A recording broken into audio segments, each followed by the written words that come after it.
अगर आप भी चाहते हैं ऊषा रिकॉर्ड के ऑडियो वीडियो सबसे पहले आप तक पहुंचे तो रेड कलर के बटन दबाकर सब्सक्राइब करें और बेल आइकन दबाना ना भूलें। बोला बोला थावे वाली मैया की आई है बिहान आई बिहान आई है बिहान आई बिहान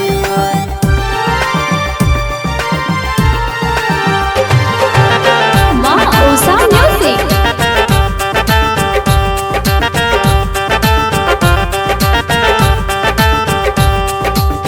मिले तू आई हरामपुर मेला में चाउमीन खावल जाई ठेला में। हाँ मिले तू आई हरामपुर मेला में चाउमीन खावल जाई ठेला में। रामपुर बाजारिया में घूम के सहरिया में रामपुर बाजारिया में घूम के सहरिया में। बतिया मान आई है बिहान ए बाबू बतिया मान आई है बिहान रही तैयार आई बिहान आई बिहान तेरा नी रही तैयार आई बिहान आई बिहान आई है बिहान आई बिहान आई है बिहान आई है बिहान मिले आई हाथ सबसे बचा के खड़ा रहब हम गाड़ी लगा के।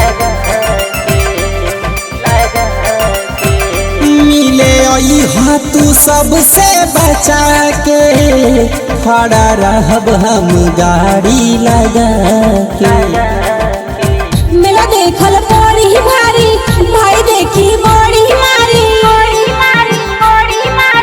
मुहवा छुपा के राखब सबसे बचा के राखब।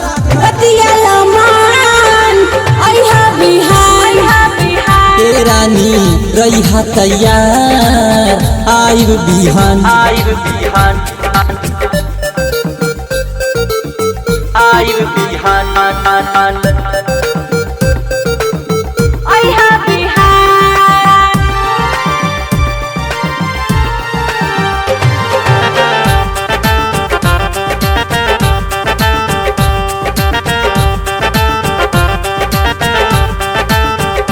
नाम बा हमरो वर्मा वीरेंदर नाम माई के ली जपी मंतर।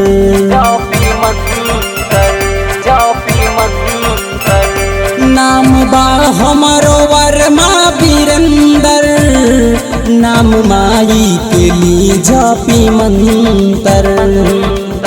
ऋतुराज के बतिया मानी नाही तो बड़ी परेशानी जे होई देखल जाई मेला में मिलल जाई। बतिया मान आई है बिहान तेरा नी रही तैयार आई बिहान आई बिहान